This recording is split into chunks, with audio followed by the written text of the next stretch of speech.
So the mainstream thinking, drag queen, those people, those performers on stage is they associate that as a trans person, transgender people. So And actually, you know what?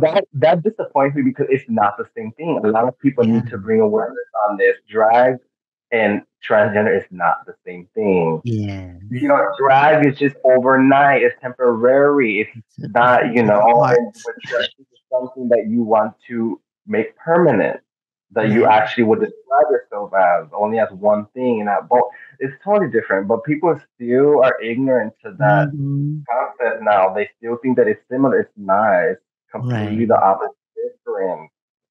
I don't even have to be drag or transgender to know that. Just being in the LGBT community alone, I know that it's Mm, obvious. In my opinion, it's obvious. It's two different things. yeah. So have you? I personally never haven't had any non-binary friends, like close, like friend. Have you What come across we mean? anybody identified as a non-binary? Well, from you know what? Not really. Of course, I if I do have friends, they mostly categorize as either lesbian or gay, not like Mm, okay. binary. I'm not sure if like their image or I mean, of course, I've talked to people like that, but me actually having friends that describe binary, no. I don't Mm, know why. I'm not. I don't know why it just hasn't worked out that way. I just never met and became friends with a binary person. I'm well, definitely open. I think, Yeah, oh, I think they're younger generation that there's a I've lot. noticed. I've noticed that yes, Yeah. just like the older generation seems to be the ones mostly into transgender. Yes, yes. Yeah, I don't. I guess it's just the whole generation gap thing. I like you say, a lot of I think the reason why a lot of older people accept trans is because they tried it all already. They tried straight, they tried gay, they tried lesbian. Now they want to try trans. And I think with binaries, because they're so young, they have yet to experience everything. So they're still labeled and limited, and they think that they want to be that way now, but then that might be true later. So it Hmm. does make sense that mostly young are binary. I have noticed that. It's definitely true. Yeah, it Hmm. is. So how's your day like right now? Are you looking, searching, Well, single, ready to mingle? this is something that I'm not afraid to say at all right now because I know he's gonna see this because I'm gonna share it to him and I know he's gonna watch it. But there's this guy that I'm seeing. I don't want to mention his name, but he knows who he is. He's a handful. He's a. I don't want to put too much of his business out there. Wouldn't be Oh right yeah. because he from what I know from his friends, he speaks good of me. So I don't I don't want to like Uh, um. So I'll just say that he's a good guy. He's the okay. problem is just that he's accepting less or doing less, and he has potential. He shouldn't have to be doing that.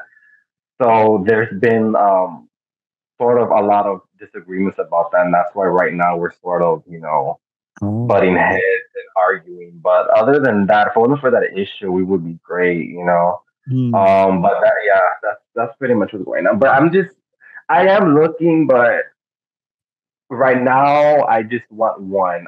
I want a Um, monogamous relationship because so I've like I said, I've been on and off Grindr for 8.5 years. I'm tired of honestly, I'm tired of eight and sleeping a half around. years. Wow. So Eight and a half my years. next question was gonna ask is, let's say if somebody watching this or listening to this and they have Mhm. interested to contact you, where should they? How should they contact you? Well, leave my email. I'm pimping you out right now. Well, thank you. I'm looking to have you. Just leave my email, the same email that we're using for the Zoom meeting. Just put that in the description, and yeah. Oh, your email. Okay, I see. That's a good part, yeah. So, do you have a particular type?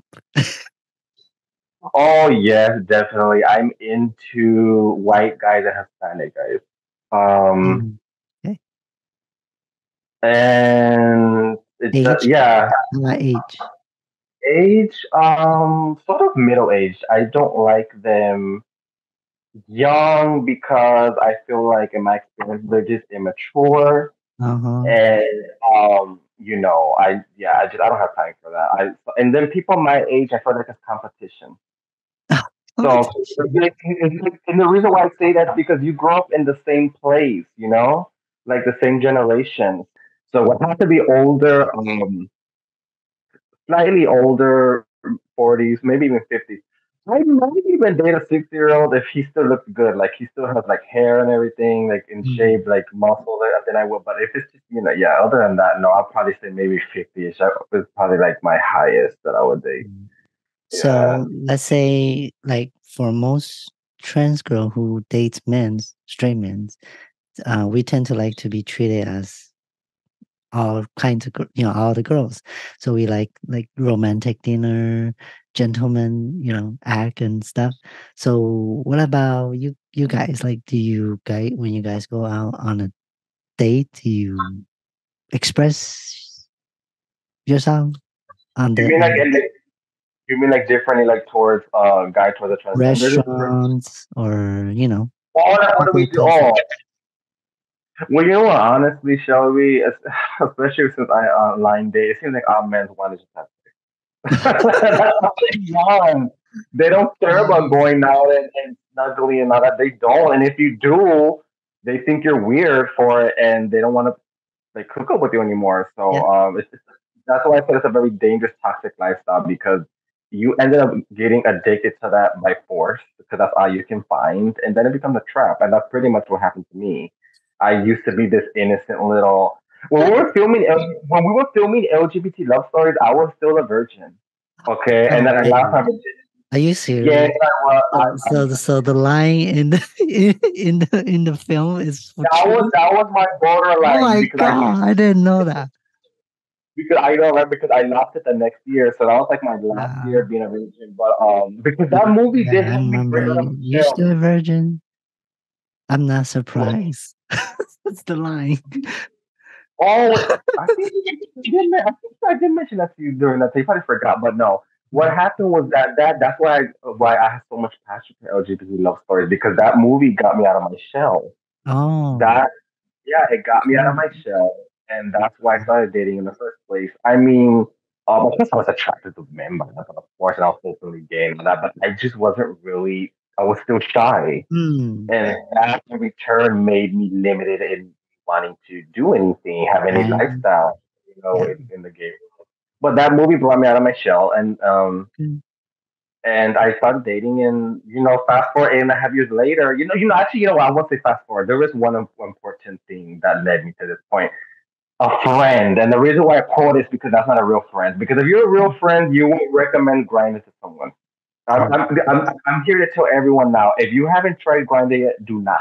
I Okay. tell you, good conscience, do not try Grindr. It will mess you up if you stay on there for a Wow. long That period of time, like bad. I have. Even Okay. if it just was short period, it will still mess you up because people are just rude on there. Anyway, somebody recommended it to me, right? And I went on there, and I was never the same. I'm tampered with. I think for life, it's permanent. Because, like I said, all I could find on there was men that wanted to have sex. They didn't want to date. They didn't want to just be friends. They just want to have sex. So that's all I could find. So eventually, I broke down and I did that. And then, honestly, it became like a drug. I became addicted to it, and that's all I did. But then fast forward 8.5 years later, I'm proud to say that I become monogamous earlier this year. Hmm. It took a lot of effort and prayer and strength of people praying for, but I finally broke out of that barrier. I'm no longer sleeping around. I'm not doing that, and I'm very proud to say that I'm Okay. not. And it took a lot of hard work, but yeah, that's what's going on with me now. The guy that I'm seeing, I'm monogamous with him, and he helped me become that way because I don't know, just after everything that happened to me with the fire earlier this year, and it just obviously caused a lot of stress for me and didn't want to make me. I was just so focused on recovery. I didn't have time to like date Hmm. or go on grind or stuff like that. So that actually helped me. That nightmare actually good came out of it because it that helped me ended up becoming monogamous. So like Good. they say, everything happens for a reason. I'm a big believer in that, and that's proof of that right there. Sometimes bad things will come bring good to you later.